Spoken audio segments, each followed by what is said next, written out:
Happy Tuesday, everyone. Rich Swerbinsky with the Mortgage Collaborative here once again with the last week in mortgage today, our weekly walk through all the latest news, developments, everything going on in the mortgage industry.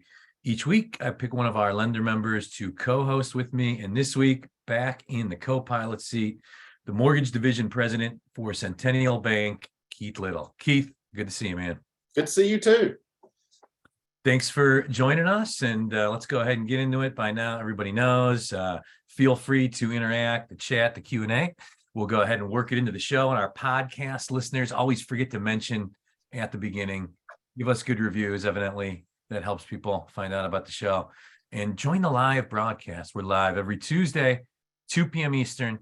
Go to mortgagecollaborative.com, click on our event calendar. You just got to register once, and you're registered for every week. So let's go ahead and get into it. And Keith, after really a tough last year and a brutal fourth quarter, an optimistic tone to the year until we got news that the borrowing costs on about 75% of GSE loans was going to be going up as part of the, I guess it shouldn't have been long awaited now that we've got it, but the FHFA's recent loan delivery changes. Let's start there and get your thoughts. Well, I feel like you're trying to get me fired up early, so we any good host knows how to stir the pot, right? I mean, it's like, hey, the fourth quarter's brutal. We get a couple, good weeks of application volume. We're thinking, hey, we might pull this thing out after all, and then they're like, let's just go ahead and run pricing on everything. I mean, I went to school in Arkansas, so I'm probably not the smartest, but it seems like from what I remember, the GSEs were created to add liquidity to the secondary market and keep loans from just being held on banks' balance sheets. And somehow in the year 2023, we're going to do the exact opposite and see if we can't push some changes to just push it all back to banks' balance sheets. Because, I guess 750 is bad credit now. 800 is the new 700.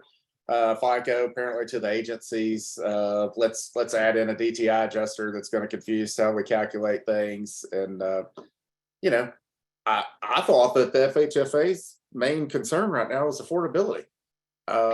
So they decided, affordability is concerned. Let's make everything less affordable at the same time.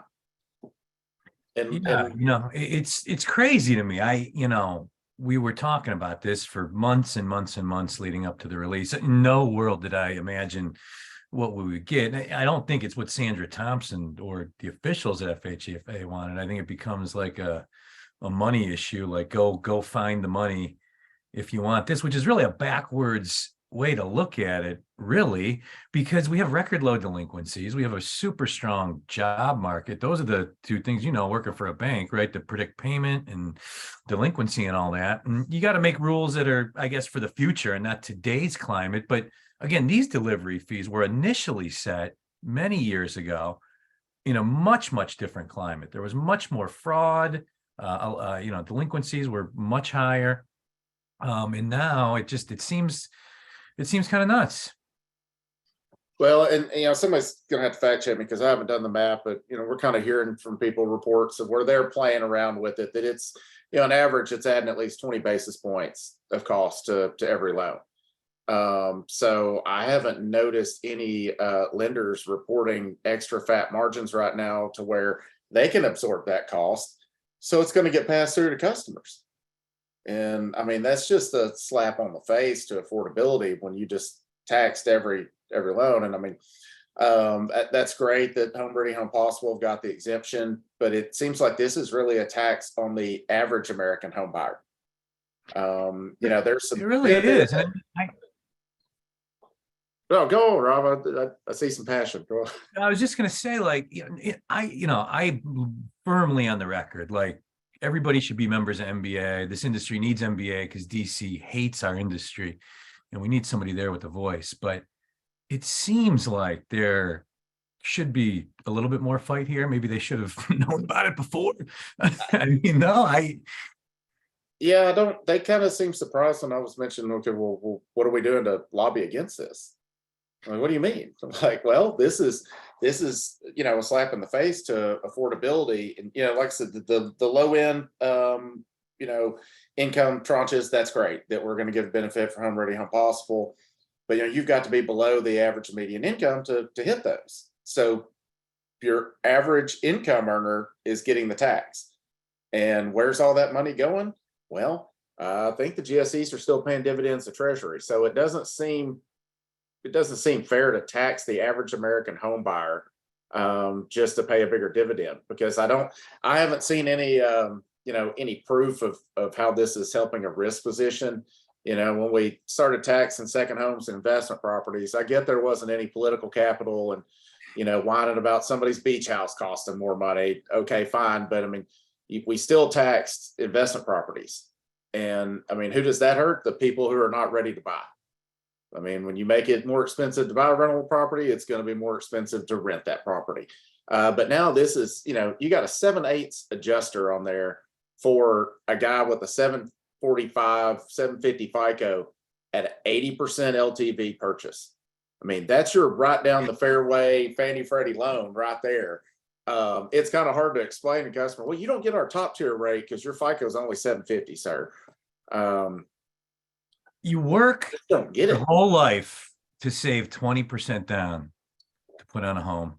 You work your whole life to get a 750 credit score. And then you find out, oh, that's going to add an additional just point in fees that's going right into the government's pocket. You're buying a $350,000 home, that's $3,500. They're getting it from you one way or the other, out of your pocket. 750, 20% down. That's nuts.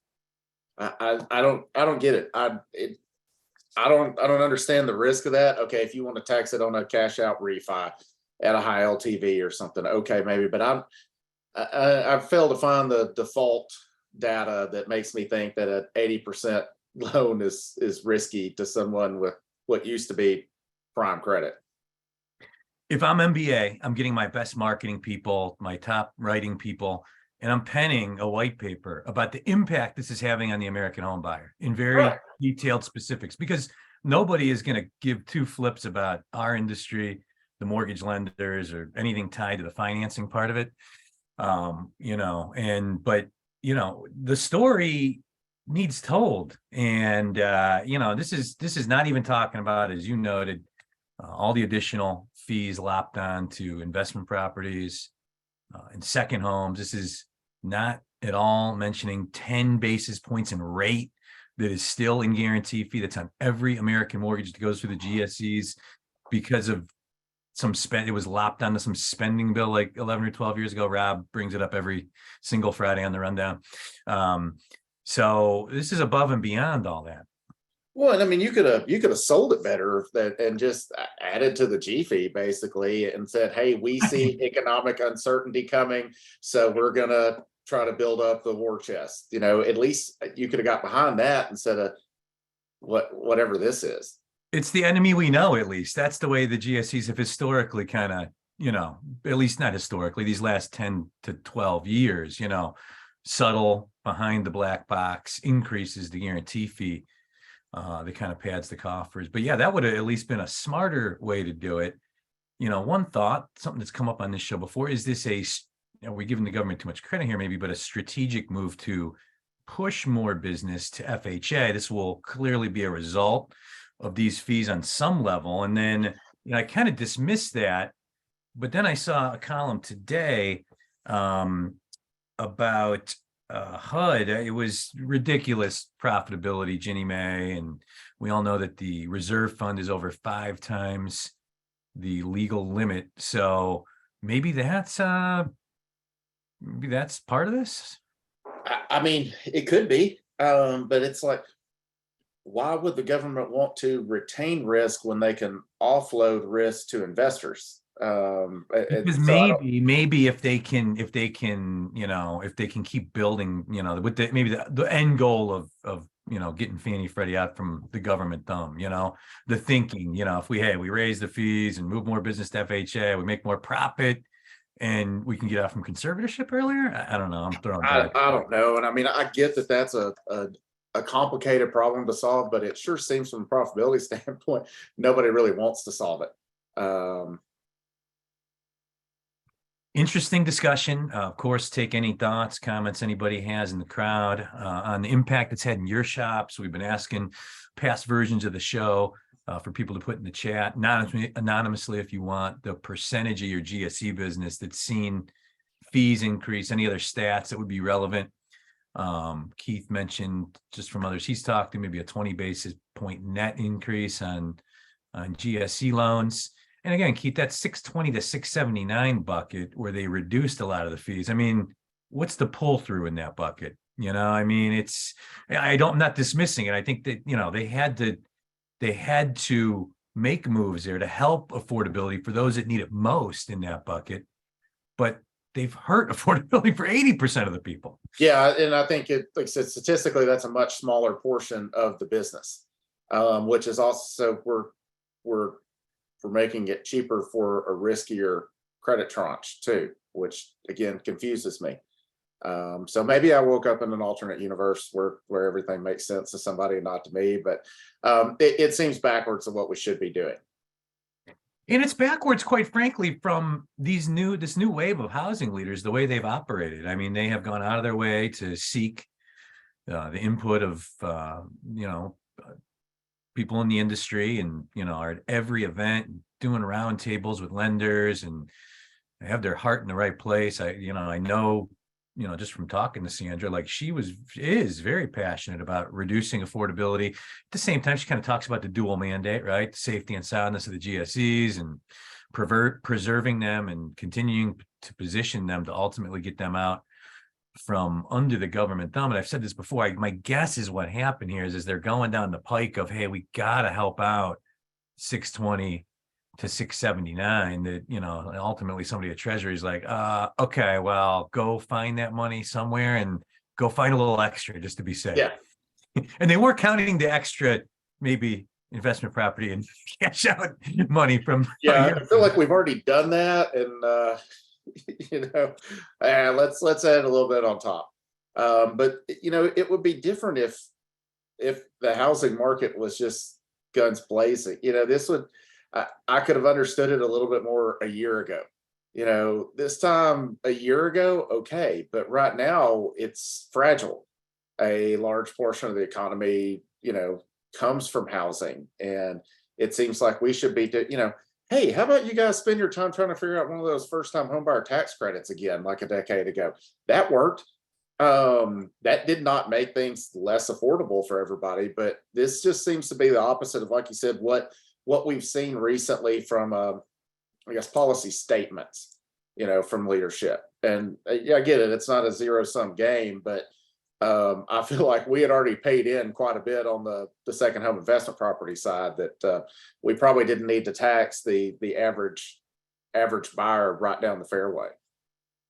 This is the last week in Mortgage Today. I'm Rich Swerbinsky with the Mortgage Collaborative, joined this week by the Mortgage Division President of Centennial Bank, Keith Little.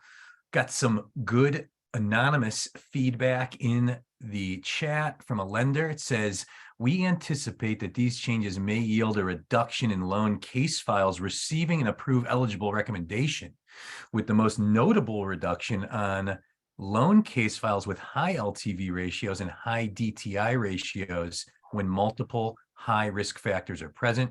Certain loan case files that meet our affordable housing mission initiatives will continue to be excluded from receiving an approved ineligible recommendation due to a combination of product features and risk factors being present.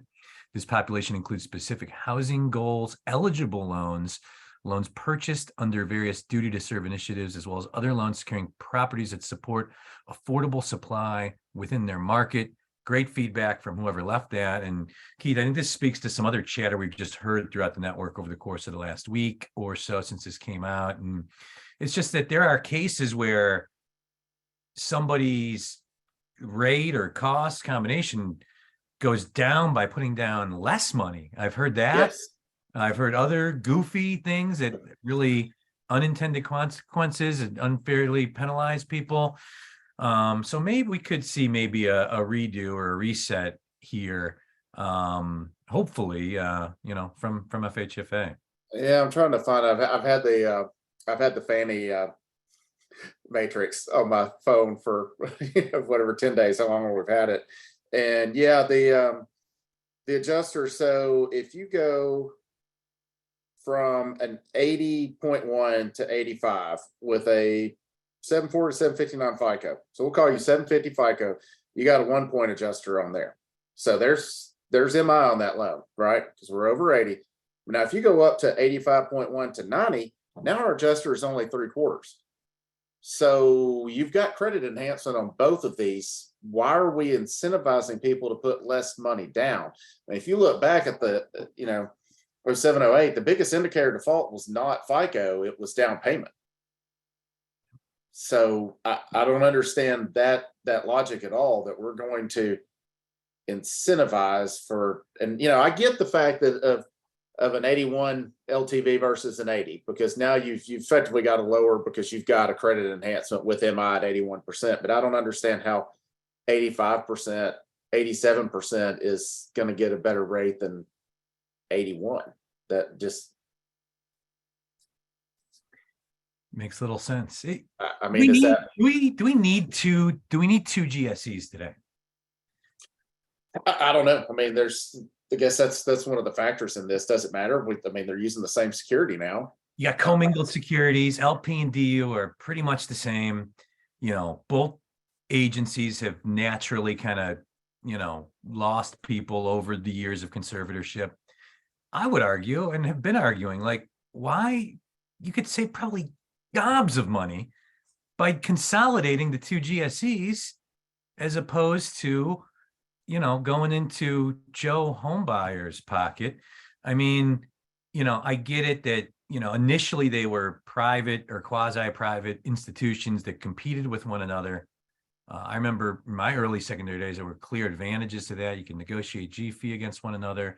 There was definite advantages to them being competitors. But I think even if they're privatized, I see that being done with guardrails that prevents them from really aggressively competing against each other because of the tales of the past. So why not consolidate the two and save some money? You're almost thinking like a private enterprise that's run for profit, Rolf. You have to get rid of this thought process there. Yeah, I mean, they serve the same function. They essentially have comparable products across the board. I can't really think of, I mean, you've got certain niches that, maybe you got some future employment and, LPA is going to work better than DU or whatnot, but it's like, essentially they're performing the exact same function and doing it in a very similar way. So if we got one security, that seems to be a better way to solve the problem than the 20 bip tax on everyone. But these other things that have been put in and things that we know are probably still coming. Like I don't, it's, we talk about the importance of owning a home, the fastest way to build wealth, the importance of home ownership, the importance of affordable housing, and just some things that don't really jive with that. I get that it's complex. There's no easy solutions, that easier solutions would have consequences we're probably not thinking about and talking about fully. But, I would argue with where housing affordability is like an all-time historic low, just seems like a crazy time as we're teetering on the edge of a recession and all this inflation crap to do something like this. But, hey, if nobody says anything, nothing's going to get done. So, this show, post to YouTube in an hour, share it, talk about it on LinkedIn. We've got to do it. We've got to do these things. We've got to talk about these things in these industry or we'll get run over. And we're dealing with enough leaders like you, Keith. I mean, I can't think of another industry where you just are constantly just pivoting, like you never know what's around the corner. And you have so much is out of your control, rates and government. It's never a dull moment. Well, I see somebody else put in that, one theory is the agencies fear high sales prices and that higher MI coverage, may help cover that. So, yeah, it seems like, okay, we're going to offload the risk to the MI companies, I guess. But again, I might buy into this more if you were going to use this excess funds to pay for some of the, you're going to build X number of affordable housing units with this money, or, tell me the why behind this to help me understand it, because a PDF in the email is not really it's not really helping me understand how we're getting good out of this by any means. The MI thing, there could be something there in that MI premiums are at all-time lows right now. So, one school of thought would be that, if it was a net reduction in the increase, is it still 12% MI on an 85? No, don't quote me. Oh, God, yeah, I don't know. Yeah, we're just throwing darts here, but let's say it is 12%. Maybe you need 13%. And the cost of that with MI companies now is not nearly 20 basis points, but something more nominal. So, But I mean, the MI companies our aren't good friend cheap either. Sushi from National MI, we can count on her. 12% on 85. I can't Yeah. believe I remembered that. Well, but I mean, look at this. You're an MI company, and they're going to see this happening. They're going to. Yeah. I think those guys look at data, and all of a sudden, if they're getting more loans that look like X than Y, they're going to adjust the pricing on that. So, I mean, this is, it's going to come down to the consumer either way. Nobody's just going to say, "Hey, let's just absorb this loss." I mean, it's going to hit the consumers regardless.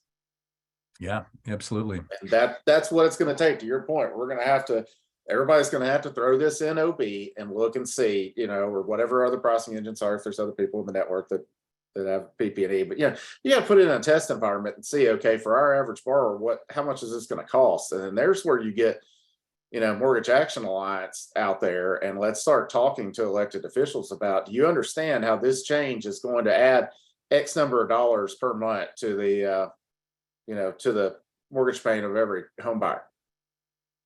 Yeah, I can't believe we've not seen a more forceful reply from MBA. Hopefully we'll see that coming. Who knows what's going on behind the scenes? Saul and we know they're negotiating with them right now on a solution that makes more sense. My guess is they are, but we'll see what happens. And it's kind of a bummer because, I mean, other than that, it was really a very positive and optimistic January. We got the Federal Reserve meeting as we speak. They'll make their policy statement tomorrow, most anticipating a 25% increase, which would be a slowdown, just based on, the positive inflation data we've seen over the course of these last couple months. Pending home sales, new home sales up month over month. The first month in many months, we've seen those numbers reverse course. And rates continuing to kind of tick down slowly. Are we like 5.99 30-year fixed, almost like with the quarter point, half point for the best? Yeah, everybody's got discount these days. For a long time, people didn't even want to pay discount points, and now it's kind of a nature of where we're at. But yeah, I mean, I think everybody expects 25. I'm not going to be shocked if we see 50 personally. I mean, I think they want to make sure they've got the economy completely ground to a pulp before they let up. I think the devil's going to be in the details, and the announcement, the wording. We've still got a lot of excess. I won't say excess. We've still got, long-term fixed rates are historically above where they have been in relation to the 10-year. So I mean, if once they stop tightening and at least say, hey, look, we're going to hold put for a while, I think we may see some normalization there. So we might see rates tick a little bit lower just because of that. But yeah, I won't be shocked. I'm holding out hope for 25, but I wouldn't be shocked if it was 50 just to prove a point, just because everybody expects 25. And I think Powell's made it clear that he wants to let everybody know that they're making the shots, not the market. So it's a good point. I haven't really thought about that, but I totally see it, because kind of in tune with Powell's tough talk sentiment. And we have had all these good numbers, in a row, and, kind of like a subtle message to Americans, like, hey, stop spending like crazy, and stop overpaying for luxury items. And for at least a few more months here, we can get out on the other side of this thing. Yeah, so I think the announcement will be the most interesting part.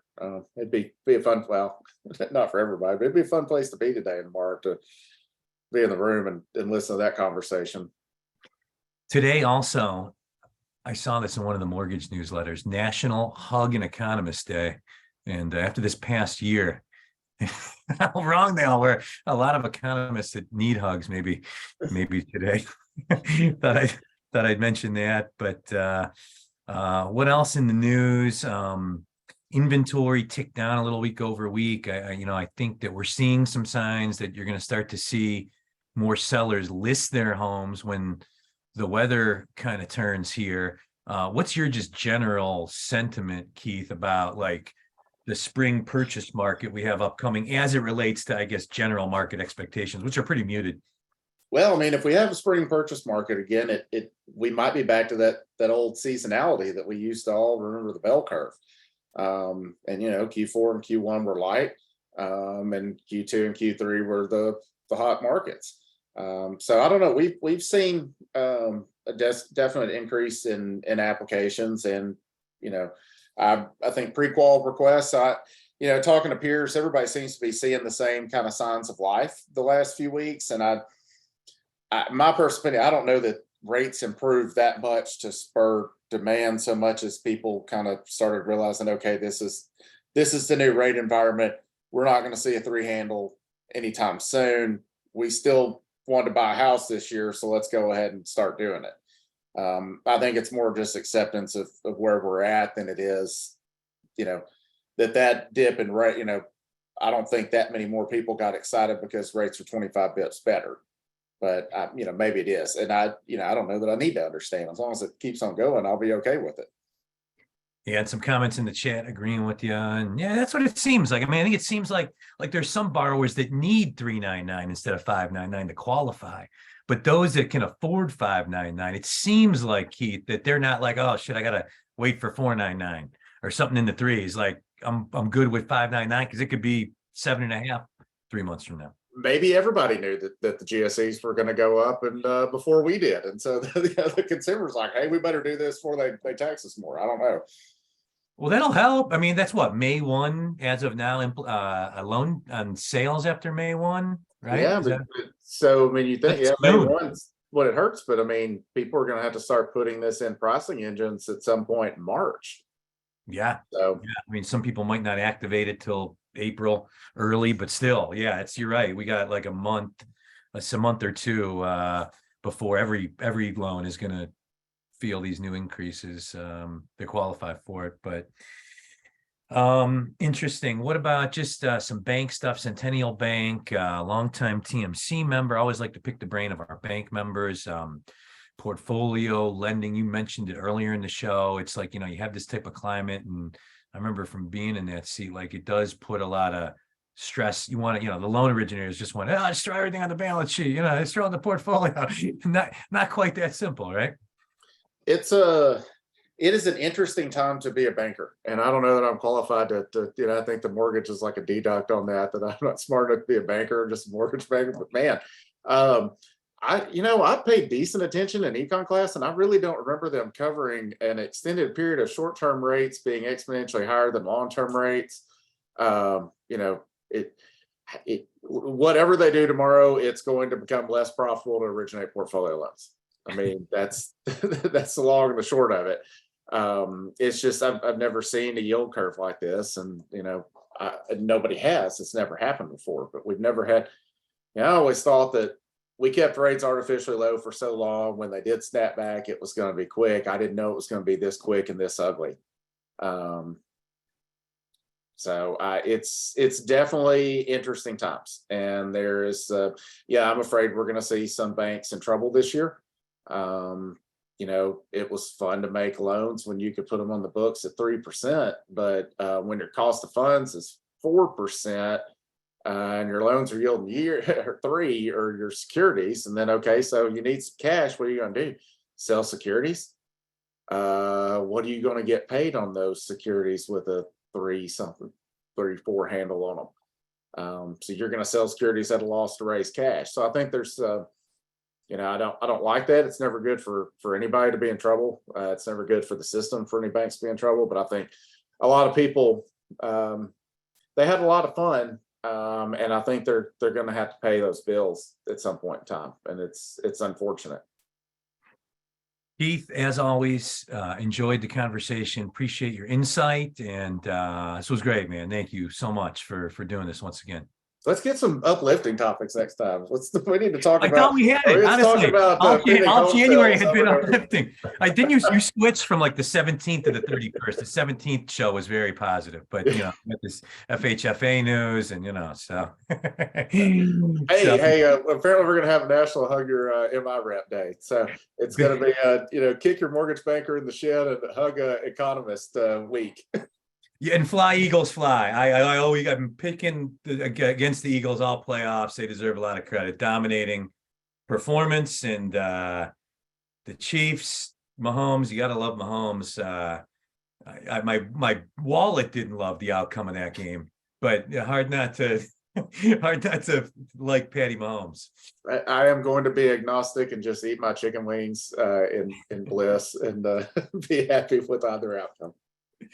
And to our attendees, thanks as always for joining us. We're here every Tuesday at 2 p.m. Eastern with the Last Week of Mortgage Today. Find us on podcast, search TMC Connect, and on YouTube about an hour after the live show finishes. Till next Tuesday, have a great rest of the week, everyone. Thanks again, Keith. Thanks, Ian. Take care, everyone.